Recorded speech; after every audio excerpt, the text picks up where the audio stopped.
Hello everyone, in this video we are exploring how the money are able to create it, and we look at a simplified case. So we are focusing on only one bank. So think about maybe this is PNC Bank or JP Morgan Chase Bank. And then so through this process we try to understand when we're talking about money supply and how that actually happened. Does that mean our bank just issuing more paper currencies, or we actually have this kind of system to allow us to creating more money circulating in the economy? Okay, so before we look at the money creation, and I want to re-emphasizing a very important concept, that is our T account for our commercial bank like PNC Bank. So in our class, we simplify the bank's balance sheet to only focus on two categories under the asset and one category on liability. So for the asset, we focus on reserve and the loans, and the liability side, we focus on deposit. Okay, so given this is the T account, like I said, it's simplified because these three items allow us to understand what is money supply, and we're going to look at the following scenario. Okay, so to understand where money comes from, we must recognize two basic principles. First is transaction account balance are the largest part of the money supply. So what this trying to see is that when we think about money supply, we are not focusing on how many paper money the government issuing. It is focusing on the transaction account, like our checking account, our debit card. So when we look at your account, or for the bank too, right? The bank, when you put the money into the bank automatically will creating this transaction account for you, but for them, they also have that T account on their end. So the money supply is mainly largely affected by that transaction account, so creating bank account. The second is banks create transaction account balance by making loans. So the second point here is when we think about money supply, not only need to focus on that T account, but also focus on the loans. So the more loan the banks make, the more money we are creating for the society. Okay, so this creation of transaction deposit by bank lending is called a deposit creation. So in another way, when we think about money supply in this class, we actually focus on the loan the banks make. And like I said, it's not about how many paper money our government issuing. It is about how much loans the bank has made. So that's why if you're thinking about what I mentioned in the class before, it is so important to understanding our commercial bank's role in the economy to really understand what is money supply. Okay, so let's look at example together. And let's assume we only focus on bank, therefore called monopoly bank. You can imagine this can be PNC Bank. We only focus on that one bank. Okay, assume there is only one bank in a town. We call a university bank here. You open a new checking account and deposit $100 cash. And then your initial deposit changed the composition of the money supply. And it has no effect on the size of money supply because you're literally getting that $100 cash. It's the paper printed by the government. So that $100, but what you did is you put that money in that commercial banks. So think about it. By having this action, how that affecting the T account of this bank, university bank, or you can imagine this is a PNC Bank, and what is how that impacting your assets and impacting on your liability. Okay, give you a few seconds think about it before we look at the answer together. Okay, so let's look at together. Okay, so account ledgers used by bank to track asset and the liability. I call it T account. We learned already. So the left hand side have the asset or things valued in the bank's possession. In the right hand side will be liability, like the money you put in, right? You own you. So the T account after you deposit will be looking like following, and you can see if that's match what you are thinking. So on the left hand side, we focus on the T account for the bank, and the right hand side we're looking at the money supplies. Okay, so when you put that $100 cash into the bank, and so that means the bank now own you $100, right? Once you put money in the bank, you're no longer holding that $100 cash. So therefore, on the if you look at this table here, right, on the right hand side, you see this is increasing $100 in deposit. So basically, the deposit is the liability for the bank, but for the bank, they also gaining that cash, or if you put it as coin, so they will gain that asset for $100. Okay, so that $100 is that actual cash you put in the bank. So the bank maybe put in the safe, and so they actually holding that $100 cash or coins. Okay, so in that scenario, and as you notice that why the change of the money supply is zero, because the cash you hold it now going to the bank, so therefore held by the public will become negative 100 because you put in the bank. For the bank, it's increased by 100 because that cash is currently inside the bank safe. So in this transaction, when you put that $100 into the bank account, it does not change the money supply. So the money supply is still the same. It's the $100, right? It's still $100 cash you initially receive from somewhere. Okay, so this is first steps. Again, we are using the example to understand why the loan creation is the money creation.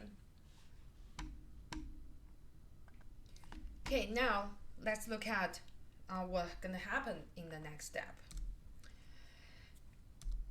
Okay, next, what happened is the bank can use your deposit. Think about they know they owning that $100, right?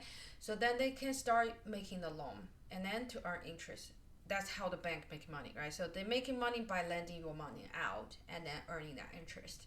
So therefore, now what the bank did is they decide to loan that $100 to Campus Radio. So it credits the account of the Campus Radio and adds $100 to the checking account balance. Think about how this operation impacting the T account of this monopoly bank, right?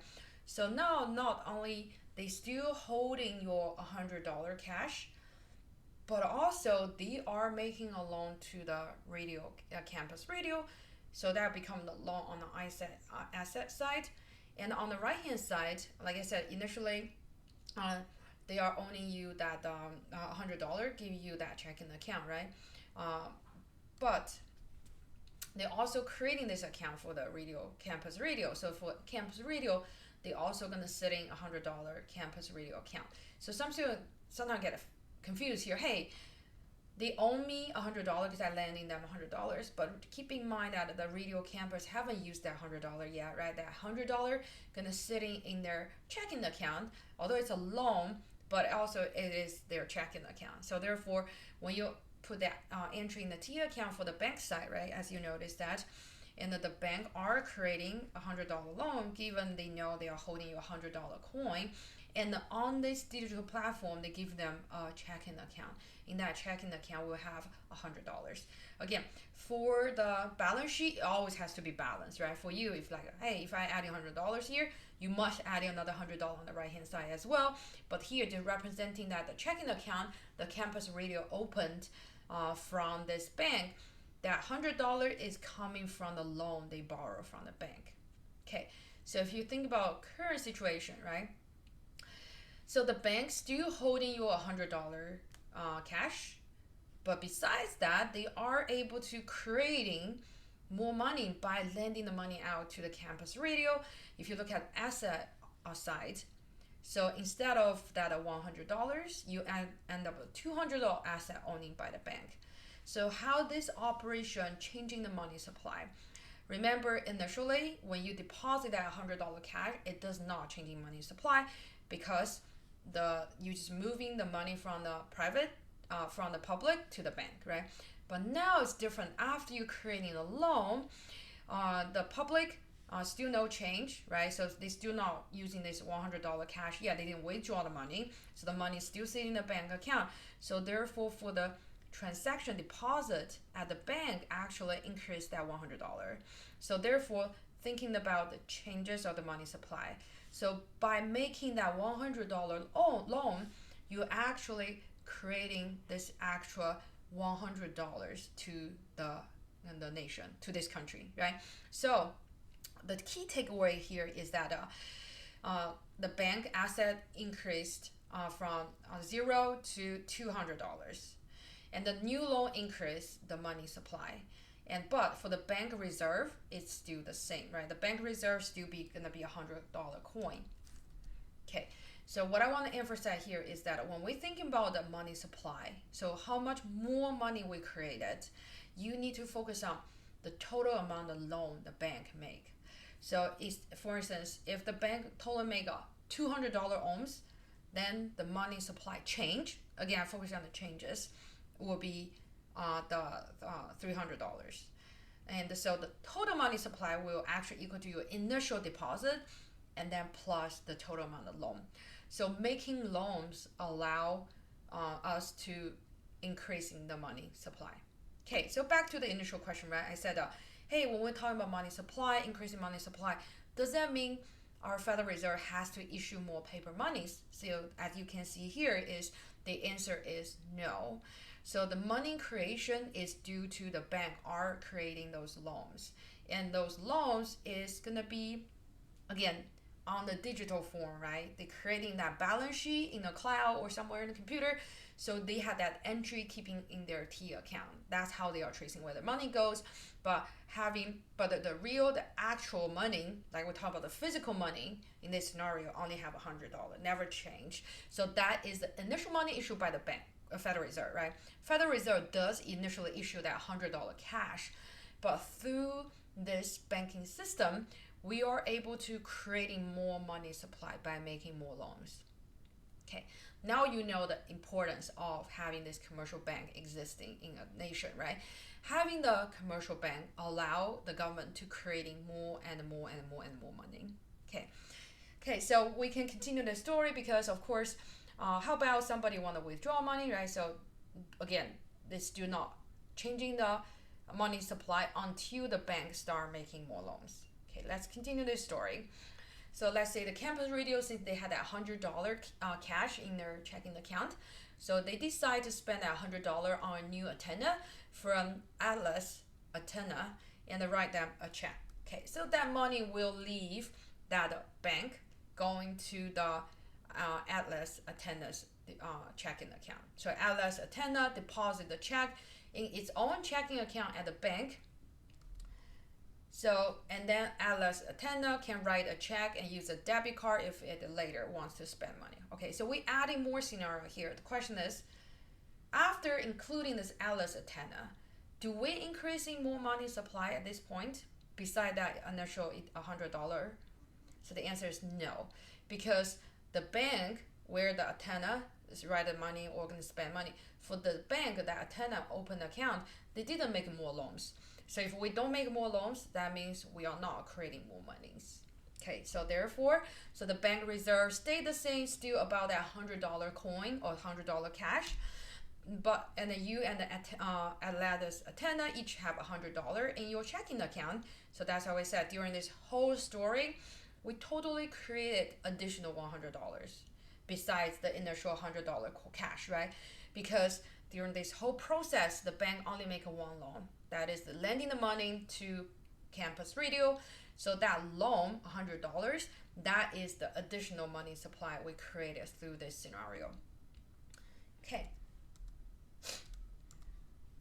so to summarize, the money supply increased by $100 as a result of deposit creation. The loan we made to the Campus Radio. So the bank reserve are only a fraction of the total deposit. So remember, they have actually $100 reserve. Remember that coin, the cash, they are putting in their safe, never touched. And then we have $200 of the transaction deposit. One is coming from you, put that initial $100 in. The second transaction is the loan you made to the Campus Radio, and the Campus Radio have that checking account in that bank, right? So the ratio, we'll introduce a definition called reserve ratio. So the reserve ratio is calculated by using the bank reserve. Okay, so basically the bank reserve is the money you didn't loan it out, divided by the total deposit. So in this scenario, the reserve ratio is 0.50, so that's 50%. Okay, let's look at the question together so that you can practice on how to calculating reserve ratio. Before that, okay. So for the bank reserve, it component had the two components. Okay, so the bank reserve is asset held by the bank to fulfill its deposit obligations. So each bank must maintain a required reserve. So what we see previous one is the total reserve. So you use the bank reserve divided by the total deposit. That's how you're getting, hey, how much reserve we have. But based on the law, the bank is required to keep certain amount of money in their bank account, so actual physical monies. So we call it the required reserve. So that is the minimum amount of the reserve a bank is required to hold and not loan out. So for the required reserve ratio, is the ratio of the bank's required reserve to its total deposit. So how we calculate required reserve? So since required reserve ratio usually be defined by the Federal Reserve Bank. So they will say, hey, 4%, 5% of your total deposit has to be required reserve. So in order to calculating the number, what is the required reserve? You need to use the required reserve ratio that is set by the Federal Reserve times your total deposit, and you will know, hey, how much money I actually need to keep in my bank as cash. Okay, let's look at the calculation together. So if a bank has total deposit equal to 7,300 and the reserve is 1,700, and what is the current reserve ratio? Okay, give you a few minutes to think about it.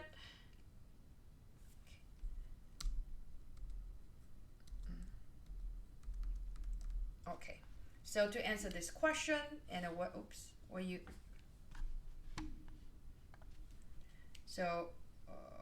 here you go. So you just need to use 1700 divided by 7300 and equal to, let me use my calculator. Okay, you use 17 divided by 73, and then you will get so the current reserve will be 23.29%.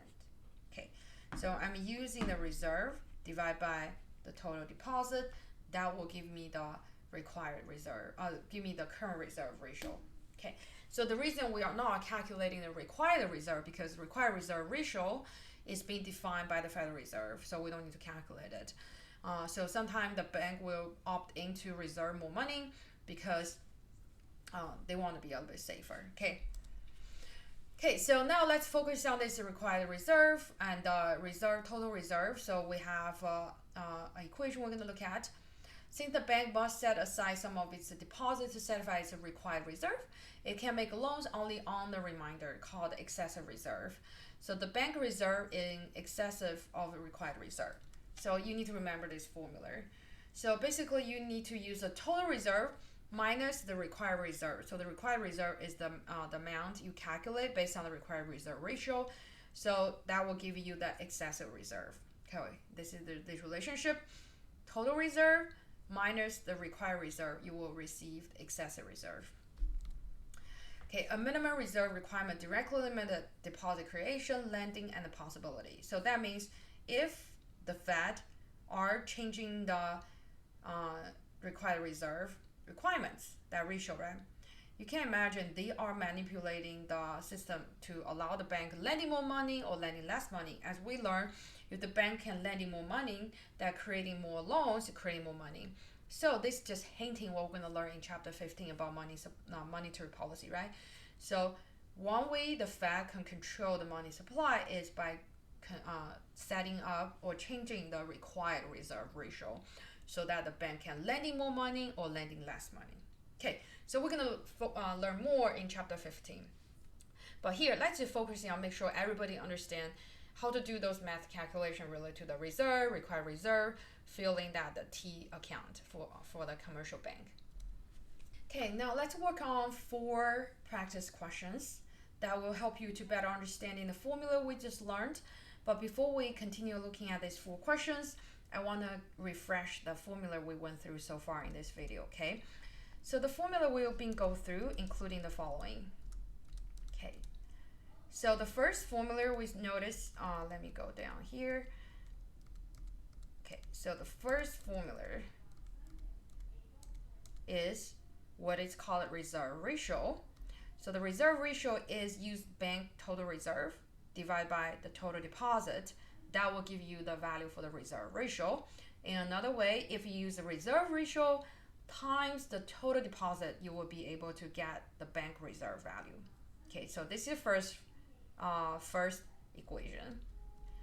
And then the second equation is how to calculate required reserve. So the required reserve is equal to the required reserve ratio set up by the Fed times the total deposit. Okay, so this second equation.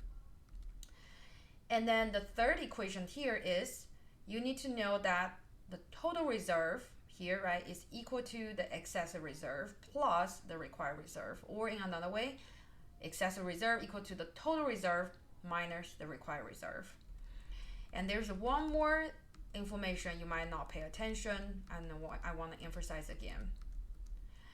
When you look at our T account, so for the bank, either the reserve, which is here $100 coin, plus the loan gonna equal to the total deposit. Okay, the reserve plus the loan equal to the total deposit. Okay, so this is the full formula we are going to use in the following 4 practice questions. Okay, let's look at the question together. A bank has $9,000 in deposit, and the required reserve ratio is 20%. Based on the information, fill in the T account below. Okay, so after we learn in the class for the T account, so we can very quickly fill in. This has to be $9,000 because that's my deposit, and then the total liability will be $9,000. Since this is a balance sheet, so the liability has to equal to the asset. Okay, now the question here is, for this $9,000 asset, they are all belonging to my reserve since no loan made at this point. So how much of the $9,000 is belonging to required reserve and how much of them belong to the excessive reserve? So based on the formula, we just went through that 4 formulas. One of the formula allow us to calculate the required reserve. So that is using the total deposit times the required reserve ratio, right? So therefore, that will give us,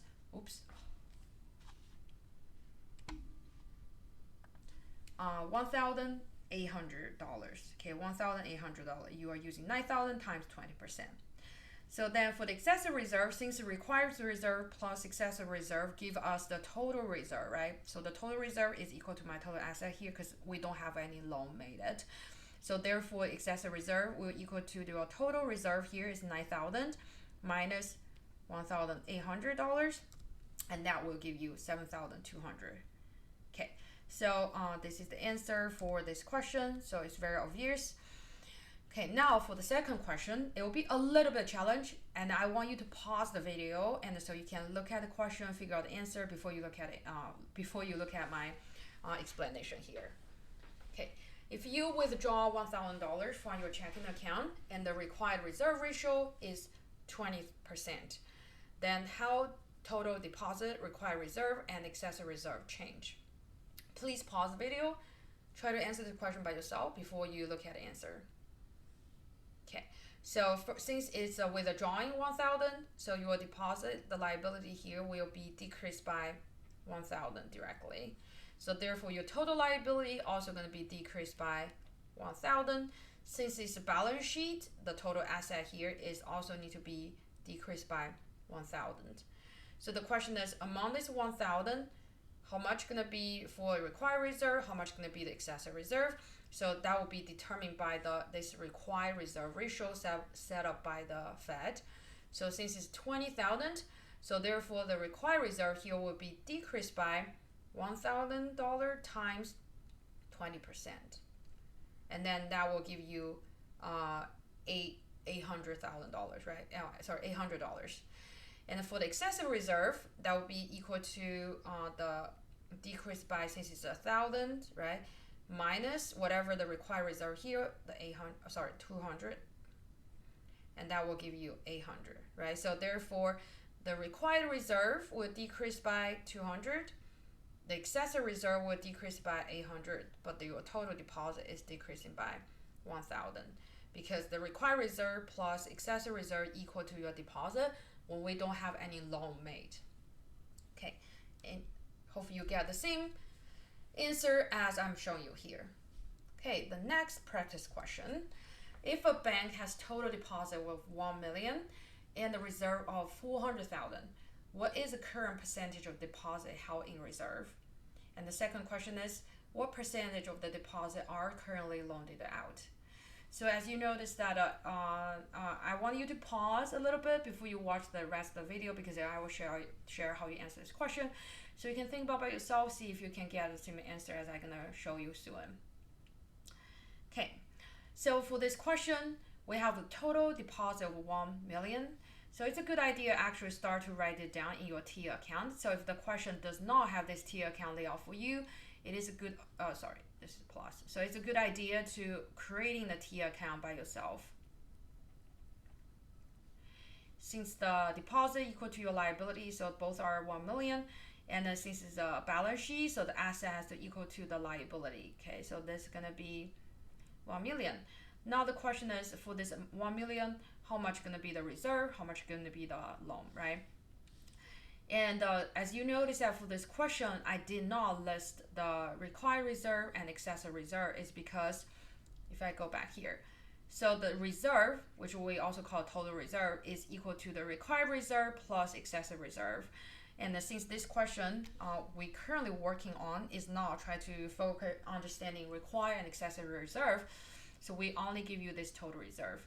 So based on the question here, the total reserve here is 400,000, right? And so I just mentioned one of the 4 formulas. One formula is about the reserve, total reserve plus the loan should equal to the total deposit.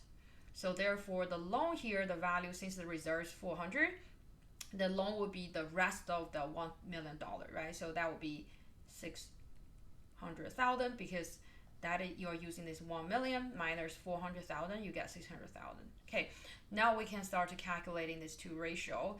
So the first is what percentage of deposit held in reserve. That will be equal to 400 divided by 1 million. And then for the percentage of the deposit are currently held loan, that will be 600 divided by 1 million. Right, so this is the one of the equation I mentioned. Keep in mind on the asset side, the reserve, total reserve plus the loan equal to your deposit, right? It's 400,000 plus 600,000 equal to 1 million. So therefore, the percentage, the first one will be 40,000 will be currently held as a reserve, and the 60% will be loaned out. Okay, hope you get the same answer as I'm explaining here. Okay, these are our last practice questions. And suppose a bank balance sheet appear as follows, and the bank are required to hold reserve equal to 20% of the deposit. And how much is excessive reserve does the bank hold? And how much more can this bank lend? Okay, so again, pause the video here and then just think about it, and then before you continue watching, because I'm going to tell you how to answer this question. Okay, based on this balance sheet, we are able to see that the total deposit is equal to 1,000, and currently the total reserve is 400 and the loan is 600. Therefore, total reserve plus loan equal to your deposit. This equation will be hold. But this is not what this question is asking. So this question is asking among this reserve 400, right? How much actually is belong to the required reserve and how much is excessive reserve? So to figure out this excessive reserve, the first step we need to know is about the required reserve, right? So the required reserve here is equal to, again, is using the total deposit times the required reserve ratio.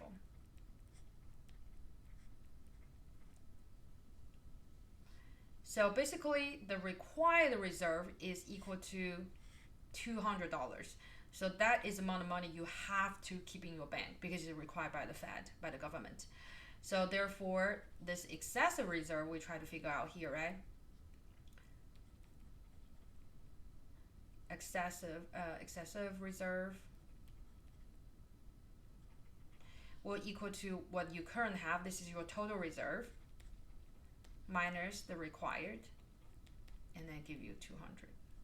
Okay, so therefore, how much in excessive reserve? Here is the answer, 200, because that's excessive reserve. So now the question is, currently we already loaned out 600, and the bank decide to hold more than the required reserve amount of money. So therefore, how much more can the bank lend? So that will be this extra 200. Why is that? Excessive reserve is the money that the bank can still lending out. So this required reserve are the one they cannot lend. So therefore, since they have $200 as excessive reserve, so those are the amount of money they can still lending out. So basically, the required reserve here has to be, if you are thinking about if they lending all the money out, so the reserve here should be only 200, and the loan here will be 800, right? So still the balance sheet still balanced, the asset equal to liability, and this question is focusing on, hey, for the total reserve here, how much is for required reserve that we cannot touch, and how much is for the excess reserve, and that is the money we actually can lending out more. Okay, so therefore for this question, $200 is the excess reserve. Oops, and also that is the amount you can the bank can lending out. So this is the end of this videos, and hopefully it will help you on your homework assignment, and also feel free to reach out if you have any question.